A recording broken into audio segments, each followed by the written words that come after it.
There are currently 6 unbeaten NFL teams, but will any team finish the season 16-0? According to FBI's season simulations, there's a 2.3% chance that at least one team finishes 16-0, and the Falcons are the most likely to accomplish that feat with a 1% chance, just barely ahead of the Patriots. Stephen A. Smith, are the Falcons over or underrated? Well, they're overrated if you're talking about them going 16-0, because I think that's just ridiculous. I don't think a team that ranks one of the worst pass defenses in the game of football, I think they're ranked 30th, is going to be able to deliver the goods for you in terms of an undefeated season. But this was my pick to win the NFC South, and I stand by it, although I am pleasantly surprised by what I'm seeing in Carolina, particularly with my man Cam Newton. I'm very proud of him. But I look at the Atlanta Falcons right now. They are 4-0 on this season.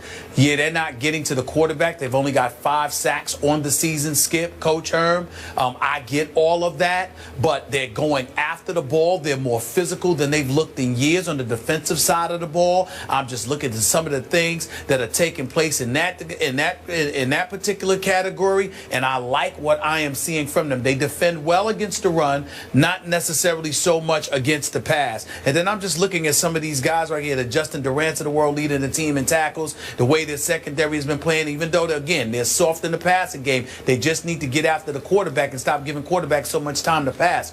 Offensively is the reason I picked them to win this division. I look at a Matt Ryan. I don't think that he's Peyton Manning or Big Ben or Aaron Rodgers, but look, he's pretty damn good.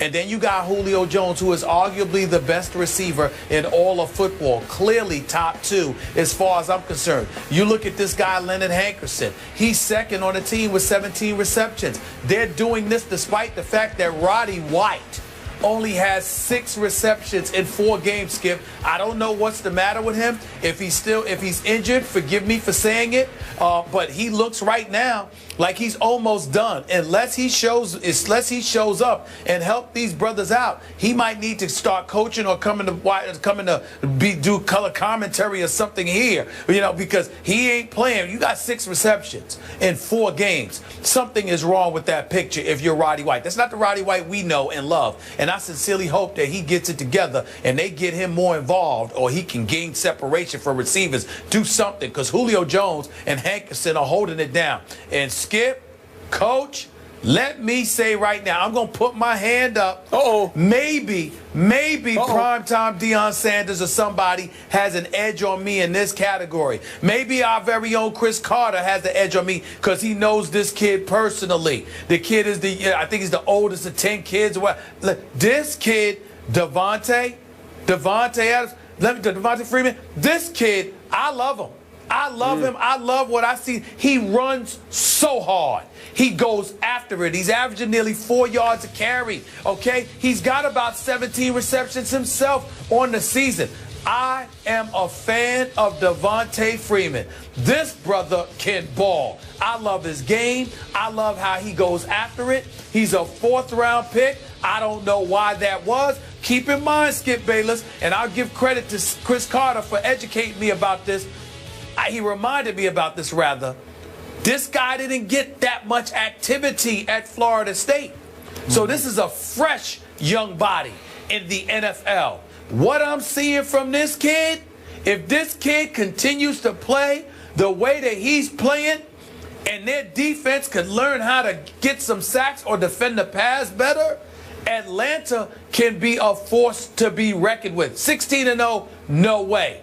Can I see a 12-4 possibility? Yes, I can.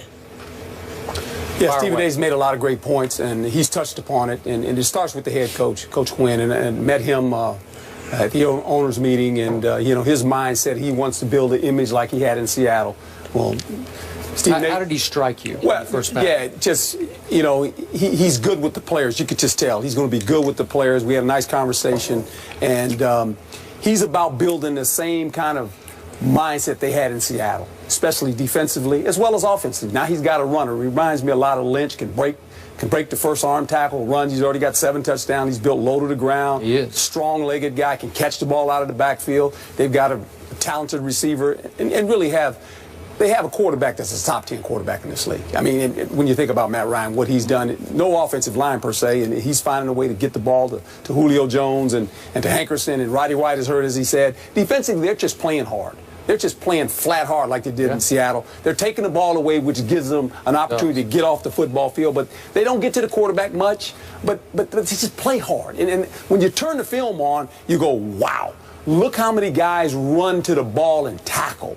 Well, I'm going to tell you something. When you watch the film, you're the opponent watching that, you're going, hey, boys, we better get ready for this now. You know, and because you look at the numbers, they're not a top 10 defense, but they play angry. They play together, and that's what's great about when you watch them play. And I think right now they got a quarterback, whether he's at home or on the road, in the fourth quarter, if he has the ball, he can win the game. He can flat win the game. The game's not too big for Matt Ryan. He's on the road or at home. In the fourth quarter, and that's what you want. You want a quarterback that has potential of saying, we need a score. He can do it. But he does have a big stud receiver that he completely trusts under any pressure situation. No doubt. I'll just throw it in that direction, and that guy's going to snatch it and run with it. That's a smart decision. Well, I get that. So let me start by giving props to my man Stephen A. Smith, because he did say before this season started he liked this Atlanta team. I don't know if he liked them quite as much as they played at the level they played, but he did like them to win the division. Yeah. Right. Okay. Right. So now let's get back to overrated, underrated. If I just take this Falcons team in a vacuum and just put them by themselves and say how good a football team this is, it's overrated. But if I take it, given its schedule, I think people are sleeping on these Falcons, because this schedule, by NFL standards of schedules, is a cakewalk. Are you saying they're going to go 16-0? Here's what they're going to do. They're going to go 14-2, or maybe 15-1. I give them an outside shot at 16-0 just because it looks to my eye, knowing what I know to this point, the quarter way through the season, it looks pretty easy given the fact they've got Carolina at the end of the year, home and away, with 1 week in between them. So that one game is, the one game at Carolina, it's tough. It's December 13th. Real tough. Okay, that's going to be a tough one. So if we're talking about 16-0, that would be the one you'd have to win for sure. Then they turn around 2 weeks later, December 27th, and get them back in Atlanta. Those are the two hardest games to my eye left on the schedule. Now, Stephen A. thought also that the Indianapolis Colts were going to get to the Super Bowl. They have the Colts in Atlanta. Are the Colts going to turn back into that Super Bowl contender? I don't think so. Doesn't look like it. Okay, so we can dismiss that game. All right, here's why I say they're overrated. And look, Dan Quinn, to your point, he may turn into the next star coach in this league, because I look back at what he did. He was 2 years the coordinator in Seattle. Both years they went to the Super Bowl. That's right. They won one, and they very easily could have won the second one, right? Okay. And now he's 4-0 as a first-time head coach in the National Football League. Oh, that's pretty great. But that defense you talked about playing so hard, in the second half of the Monday night opener against Philadelphia in Atlanta, the Eagles' offense, we have all ripped to shreds, went crazy on the Atlanta defense in Atlanta and went for 274 total yards and scored 3 touchdowns and missed a field goal with a couple of minutes left that could have put Philly ahead in that game and maybe won the game for them. Am I right? No, you're right. And this and I mentioned it, and Stephen A. mentioned it. Yep. You know, their numbers on defense are not good. I mean, they will give up plays on defense. And in the first half against Brandon Whedon in his first start for the Cowboys, my Cowboys go for 295 yards in the first half alone and score 28 points and have a 28-14 lead and rush the ball for 131 yards against the defense. It's pretty good against the run. We ran wild on them in that game, and in the second half, they shut us off cold. They turned that faucet off and tightened it because we went backwards. I think we had a -4 yards rushing in the second half. So it's playing hard. It's making halftime adjustments by a coordinator in Dan Quinn who really knows what he's doing. But I can show you two halves that say they're overrated until I look at the schedule and I say, well, who's going to beat this team? This team is on track to wind up with 2 home playoff games to get to the Super Bowl. Am I right about that? Well, we just pump our brakes. You know, I've been in this league long enough and watched it long enough. It's not who you play, it's how you play the day you play. Okay. And so we can look at the schedule, and you can start looking at that schedule, say they should beat these guys, that guy. We looked at schedules in the beginning of the season. certain teams, we said, oh, this team at this point should be. And we look at it now, we're going, what happened to that team, right? So I mean, we can sit here and say that. That's nice shop talk, but you got to go play.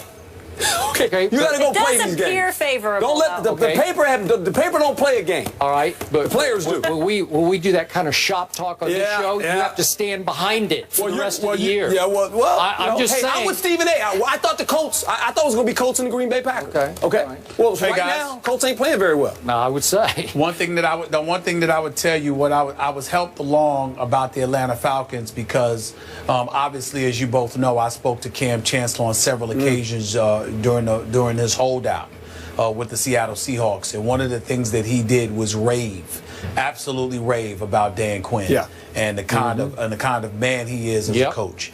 And he talked about how this defense. He said, don't pay attention to the statistics.